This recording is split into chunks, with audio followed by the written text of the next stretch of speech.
much flatter one. Northern Europe doing quite well, Southern Europe not doing so well. And I think that raises some big issues. What can we in this world here do that people in China and India on 2/3 of our wages, 1/3 of our wages, can't do just as well?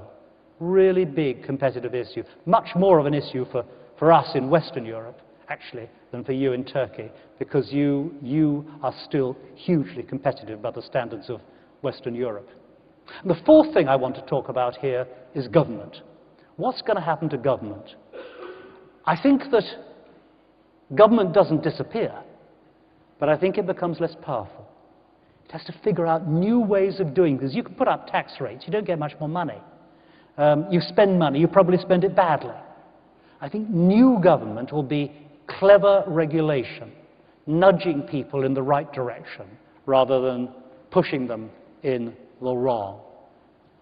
And Europe, Western Europe, the EU, is particularly vulnerable.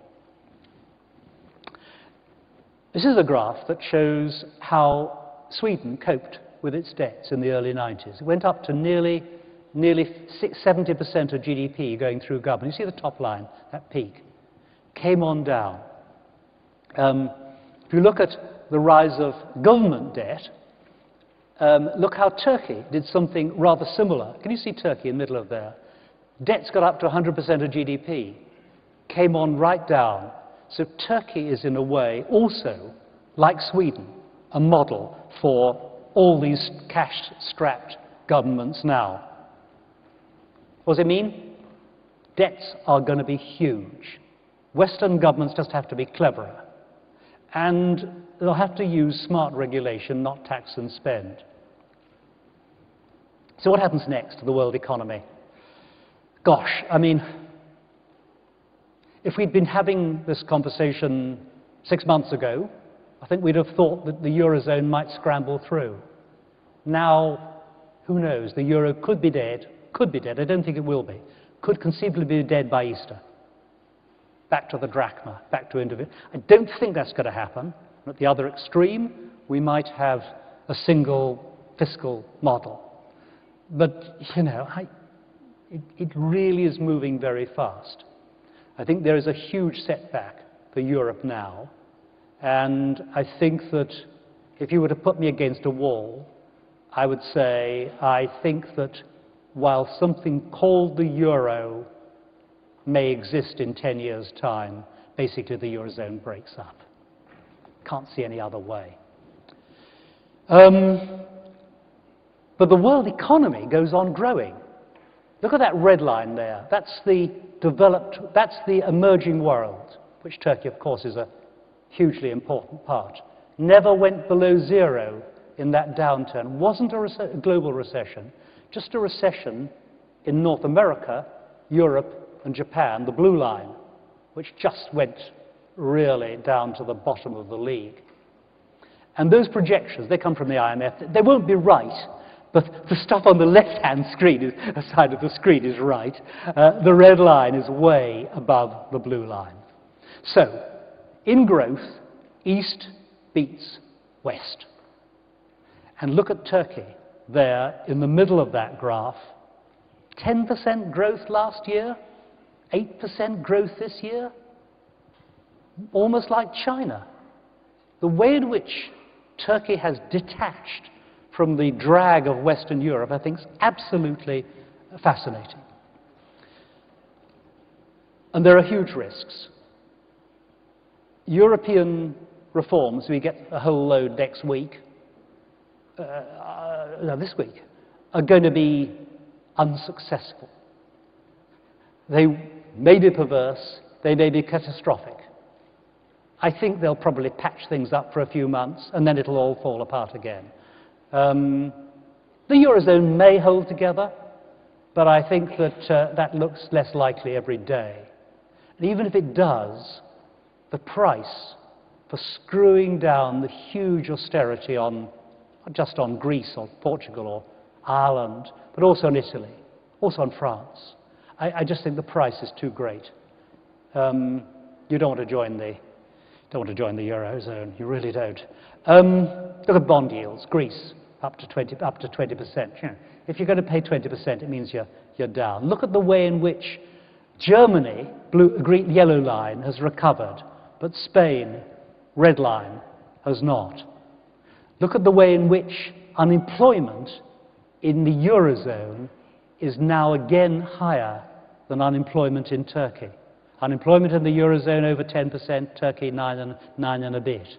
So, I mean, this is something where my big message to you over the next year is that the Eurozone continues to be an unsuccessful area.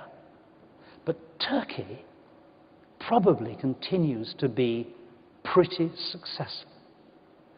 Am I right? I don't know. We get things terribly wrong. Economists are just about as good as fortune tellers for getting things wrong. But I think that's right. Now, one final thing I want to show you, which is the pecking order of the world 10 and 20 years ahead.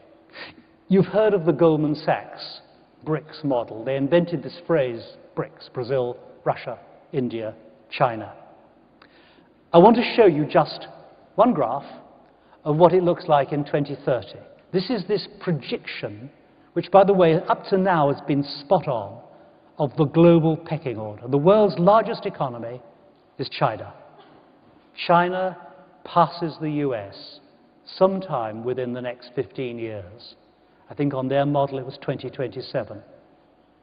India becomes the world's third largest economy after the US. So we're not quite back to 1820 there, but we're pretty much, US aside, back to that.